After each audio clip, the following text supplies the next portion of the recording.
Hello student, स्वागत है हमारे चैनल पर। तो बच्चों, आज तैयार हो जाइए अर्धवार्षिक परीक्षा 2025-26 का जो पेपर है कक्षा 8 के लिए गणित विषय का पेपर हम आपके लिए लेकर आए हैं। तो तैयार हो जाइए देखने के लिए, पेपर को हल करने के लिए और समझने के लिए। हो सकता है यही पेपर आपके परीक्षा में आ जाए। तो यहाँ पर देखिए 2.5 घंटे का पेपर है, समय 2.5 घंटा। कक्षा 8 विषय गणित पूर्णांक 40 का है। आपके स्कूल में जितने भी पूर्णांक का होगा अर्धवार्षिक का पेपर है ये। सबसे पहले इसमें नोट दे रखा है, सभी प्रश्न करने अनिवार्य है, यानी कि जो भी प्रश्न इसमें आए हैं वो सभी करने हैं। सही विकल्प का चयन कीजिए। पहला प्रश्न है 2x-3 = 7 में x का मान होगा। तो बच्चों यहाँ पर 3 को हम दूसरी साइड में ले जाएंगे तो प्लस का हो जाएगा, 7 और 3 10 और x = 10/2 यानी कि 5 उत्तर। ब ऑप्शन यहाँ पर सही उत्तर होगा। दूसरा प्रश्न है 4 भुजाओं से घिरी समतलीय आकृति को क्या कहते हैं। तो 4 भुजाएं वाली जो आकृति होती है चतुर्भुज कहलाती है। तो यहाँ भी ऑप्शन नंबर स सही उत्तर होगा। तीसरा है 3 की घात 0 का मान होता है। तो किसी भी संख्या के ऊपर घात 0 लगी होती है उसका मान होता है 1। तो यहाँ पर भी ऑप्शन नंबर स सही होगा। फिर चौथा सवाल है x² - 4² का सही मान है। यहाँ पर x² - 4² लिखा हुआ है, लेकिन यहाँ कोई भी ऑप्शन इसके अनुसार सही नहीं है। यहाँ कोई भी जो दे रखा है ये सभी इसके अनुसार नहीं बैठते हैं। लेकिन यदि 4 की जगह हम y पढ़ें तो x² - y² का सही मान आ जाएगा ऑप्शन नंबर ब। ठीक है ना। तो यदि 4 की जगह यहाँ y कर दें तो हमारा उत्तर होगा x + y कोष्टक में, दूसरे कोष्टक में x - y। ठीक है। पांचवा सवाल है रिक्त स्थानों की पूर्ति कीजिए। 1/x जिसमें x 0 के बराबर नहीं है का व्युत्क्रम होगा। तो इसका व्युत्क्रम x होगा। एक आयत में विकर्ण समान माप के होते हैं। आयत में जो विकर्ण होते हैं वो समान माप के होते हैं। सम संख्याओं के घन हमेशा सम होते हैं। जैसे 2 का घन 8 है, तो इस तरह से सम संख्याओं के घन हमेशा सम होते हैं। फिर है 5 की घात -2 का घन घातांक रूप। तो घन घातांक रूप कैसा होगा। संख्या दे रखी है 5 की घात -2 और इसका घातांक घन घातांक लगाएंगे तो घन का मतलब स्क्वायर, इसका कोष्टक के ऊपर 3 लगा देंगे। ठीक है। 5 की घात -2 की घात 3। छठा सवाल है निम्न संख्याओं का वर्ग ज्ञात कीजिए। वर्ग यानी उसी संख्या का उसी संख्या से गुणा। तो पहला 93 है यानी कि 93। तो 93 का वर्ग होता है 93² और 93² का मतलब हो गया 93 × 93 बराबर आ जाएगा 8649। दूसरा है 35। 35² = 35 × 35 बराबर आ जाएगा 1225। तो इस तरह से इनके वर्ग ज्ञात किए हमने। फिर 7वां सवाल है परिमेय संख्या किसे कहते हैं, परिभाषा लिखिए। तो ये हमने देखिए यहाँ पर आपको लिख करके बता रहे हैं। प्रश्न नंबर 7 लगातार यहाँ से बताएंगे हम। ऐसी संख्या जिसे p/q के रूप में लिखा जा सके जहाँ p और q पूर्णांक हैं तथा q = 0 नहीं है, उन्हें परिमेय संख्या कहते हैं। जैसे 1/2, 2/5। फिर है प्रश्न नंबर 8 निम्न समीकरणों को हल कीजिए। तो यहाँ पर समीकरण 2 दे रखे हैं, पहला और ये। यहाँ पर देखिए 2 समीकरण यहाँ दे रखे हैं अपने को, ये पहला और ये दूसरा। x पहला समीकरण है x/3 + 1 = 7/15 और दूसरा समीकरण है 2x/3 = 18। तो सबसे पहले हम पहले को हल करते हैं। x/3 बराबर 1 को हम इधर ले गए तो 60/15 - 1/1। 1 के नीचे 1 लिखा है इसलिए ये माइनस का हो जाएगा। इधर प्लस का था यहाँ पर तो इधर जाते ही माइनस का हो जाएगा। ठीक है। अब इनका एलसीएम ले लेंगे तो 3, 5 और 1 का एलसीएम आया 15। 5x एलसीएम निकालने के बाद में 3 का भाग 15 में दिया 5 आए, 5 का गुणा x से किया 5x आ गया, बराबर की जगह बराबर का चिन्ह लगा दिया। अब 15 का भाग 15 में देंगे तो 1 आ गया और 1 का गुणा ऊपर की संख्या 7 से किया तो 7 एकम 7 आ गया। फिर माइनस का चिन्ह लगा देंगे। फिर 1 का भाग 15 में दिया 15 बार गया और 15 का 1 से गुणा किया तो 15 आ गई। तो इस तरह से ये संख्या आ गई। अब हमने 5x जो बराबर के इधर है उसके नीचे 15 लिख दिया है, इसको अलग कर लिया है और यहाँ 7 प्लस का है और 15 माइनस का है। माइनस की संख्या यानी कि माइनस के 8 बच जाएंगे। जब इनका प्लस माइनस करते हैं तो माइनस होकर के -8 बच जाएंगे और नीचे 15 -8/15 आ जाएगा। ठीक है ना। उसके बाद देखिए 15 से 15 क्रॉस हो जाएगा यानी कि कट जाएगा, या फिर ऐसे भी कर सकते हैं हम।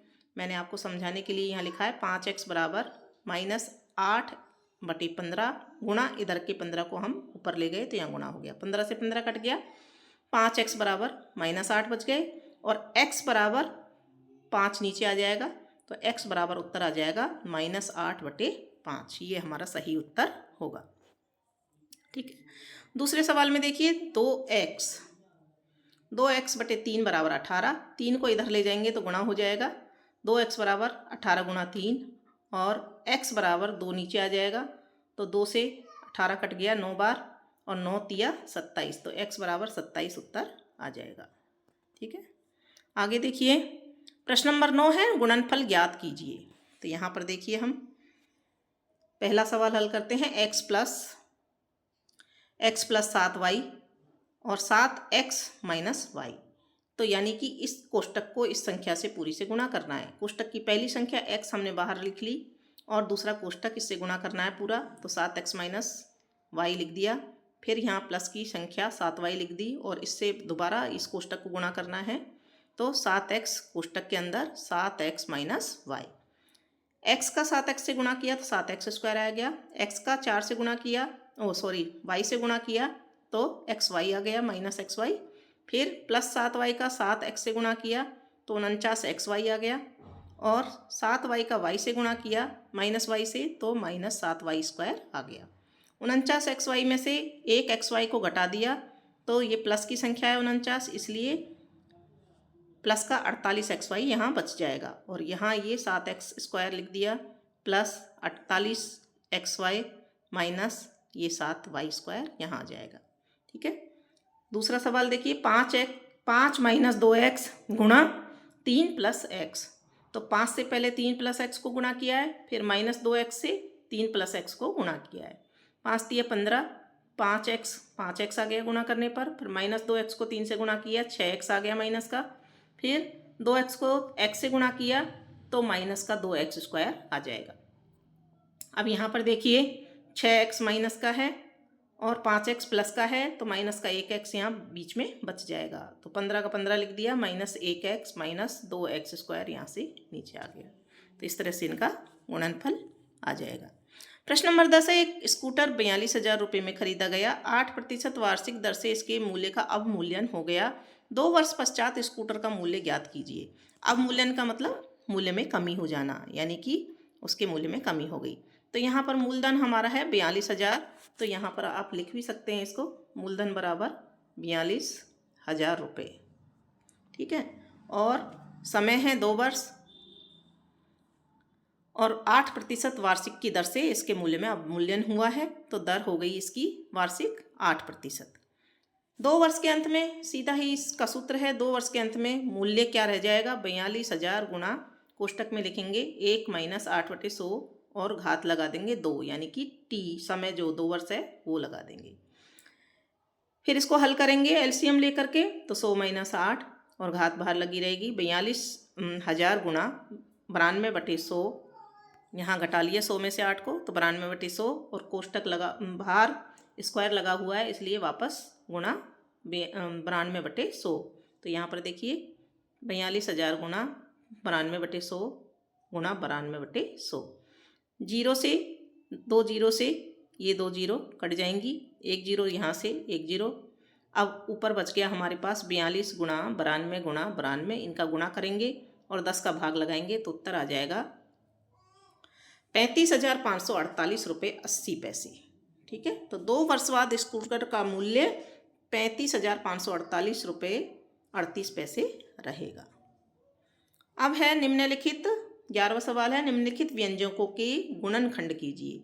ये सवाल आपके ऊपर पेपर में यहाँ दिए हुए हैं, देखिए ये 11वां सवाल है। फिर 12वां 13वां 14वां ये हमने नीचे हल करके बताएं, नंबर से हम देखते जा रहे हैं। तो देखिए यहाँ पर निम्नलिखित व्यंजकों के गुणनखंड कीजिए। तो यहाँ पहला दे रखा है 4x² माइनस 8x प्लस 4। इसको गुणनखंड करेंगे तो 4x² का 4 स्क्वायर से लिया, बीच में जो संख्या है उसके 2 भागों में डिवाइड कर दिया, -4x माइनस 4x प्लस ये वाला 4 यहाँ आ जाएगा। इन दोनों में से जो कॉमन निकाला है हमने 4x, तो कोष्टक के अंदर क्या रह गया x-1, और दूसरी संख्या जो है इसमें से हमने 4 को कॉमन लिया है और -4 का -4x में भाग दिया तो x हो गया, और -4 का 4 में भाग दिया तो -1 आ गया।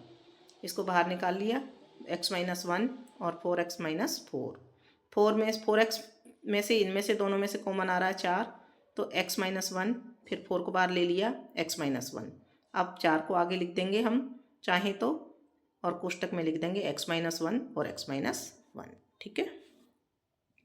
दूसरा सवाल देखिए, p² माइनस 10p प्लस 25। इसको भी इसी तरह से हल किया है। p², इन दोनों इसको पूरी संख्या को 2 में डिवाइड कर लिया, -5p प्लस 25। ठीक है, कॉमन लिया इन दोनों में से, p बाहर आ गया, p-5 अंदर बच गया, p² में p का भाग दिया, p कट गया, 1 p बच गया, और p का इसमें भाग दिया तो p से p कट गया, 5 बच गया। ठीक है, अब -5p प्लस 25 में से हम 5 को कॉमन ले लेंगे और -5 का गुणा भाग देंगे इसमें 5p में, तो p बच जाएगा और यहाँ -5 आ जाएगा। तो कोष्टक में आ जाएंगे p-5 दोनों का होल स्क्वायर। अब है 12वां सवाल, मान ज्ञात कीजिए।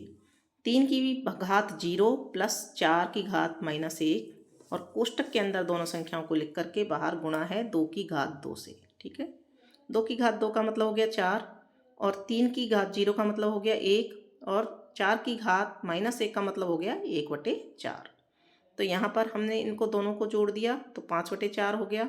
5/4 इंटू बाहर का 4 भी ले लिया, 4 से 4 कट गया, आंसर आ गया 5। दूसरा है 4m प्लस 5m गुणा, कोष्टक के बाहर लिखा हुआ है 2, और दूसरे कोष्टक में है 5m प्लस 4m और घात 2, यहाँ घात है। ठीक है, तो यहाँ इन दोनों को जोड़ लिया, 9m आ गया, और बाहर गुणा 2, फिर दूसरे कोष्टक में 5 और 4 को जोड़ लिया m को, 9m आ गया और घात 2 लगा दी। अब 9m गुणा 2 कर दिया तो 18m आ गया, और घात 2 यानी 9m गुणा 9m किया तो 81m² आ गया। अब इन दोनों का गुणा करना है, क्योंकि कोष्टक के बाहर गुणे कोई चिन्ह नहीं है, यानी गुणा होगा इन दोनों संख्याओं में, 18m में और 81m² में। तो गुणा कर दिया तो 1458 m³ m और m² का गुणा करने पर m की घात 3 आ जाएगी। ठीक है, जिसको m³ भी हम बोलते हैं। अब देखते हैं सवाल नंबर 13, अभाज्य गुणनखंड विधि से निम्न संख्याओं के घनमूल ज्ञात कीजिए। तो यहाँ पर देखिए 10,648 का अभाज्य गुणनखंड किया है। पहले 2 का भाग दिया, फिर 2 का भाग दिया, फिर आई संख्या है जो 2 का भाग दिया है, फिर 11 का, फिर 11 का और फिर 11 का।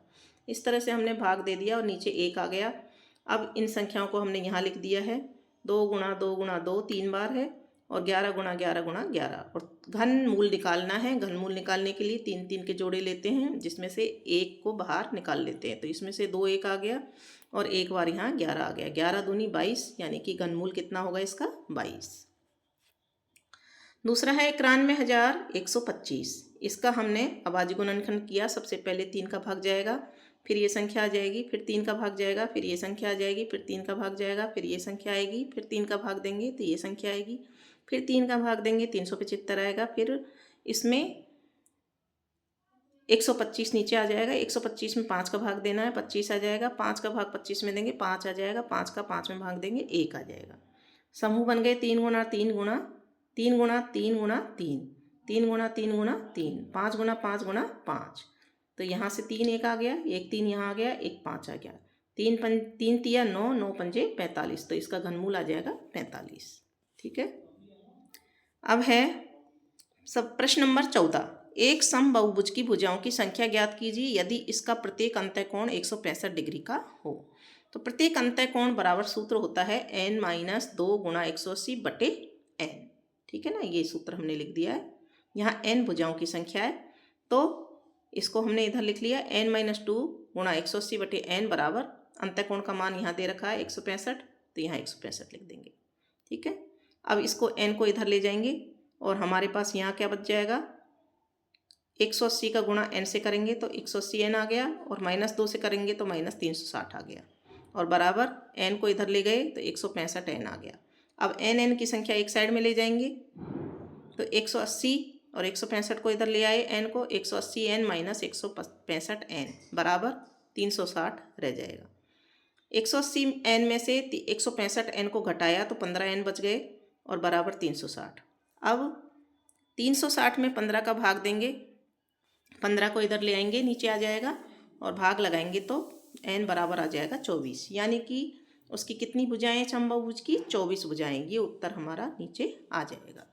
इस तरह से भुजाओं की संख्या ज्ञात कर लेंगे, और इसी के साथ में ये पेपर आपका कंप्लीट हो जाता है। तो बच्चों भूलिए मत, अर्धवार्षिक पेपर की तैयारी कीजिए। इन पेपरों को आप अच्छी तरह से समझ लीजिए, अच्छी तरह से अभ्यास कर लीजिए, ताकि आपको अर्धवार्षिक परीक्षा में फुल में से फुल नंबर मिल सकें, यानी कि आपकी अच्छे नंबर की प्राप्ति आपको हो सके। तो इसी के साथ में हम और अन्य विषयों के भी पेपर लेकर आने वाले हैं जल्दी ही। 1-2 दिन में हम सभी पेपर डाल देंगे। तो पेपर देखने के लिए प्लीज़ हमारे चैनल को सब्सक्राइब कीजिए, वीडियो को लाइक कीजिए, कमेंट बॉक्स में एक प्यारा सा कमेंट ज़रूर लिख दीजिए कि आपको पेपर कैसा लगा। धन्यवाद।